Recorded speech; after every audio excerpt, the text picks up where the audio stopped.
আমার ছাত্রী অবনীকে পড়াতে গিয়ে দেখলাম তার আম্মু একটা ছেলের সাথে অন্তরঙ্গ হয়ে বসে আছে।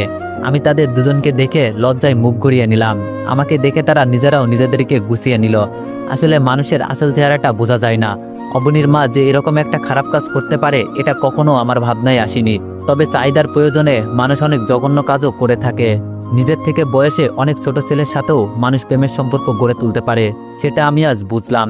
আমি কিছু বলার আগেই অবনীর মা আমাকে বলল, অবনী তো এখনো স্কুল থেকে ফেরেনি, আর আজ তুমি এত আগেই পড়াতে আসবে সেটা বলবে না?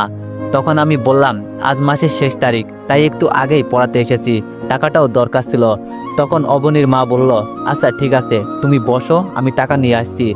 কিছুক্ষণ পর অবনীর মা এসে আমার হাতে 10,000 টাকা দিয়ে বলল, ও হচ্ছে আমার খালাতো ভাই সুজন, অবনীকে ওর কথা বলার দরকার নেই, তোমাকে অগ্রিম মাসে টাকাটাও দিয়ে দিলাম।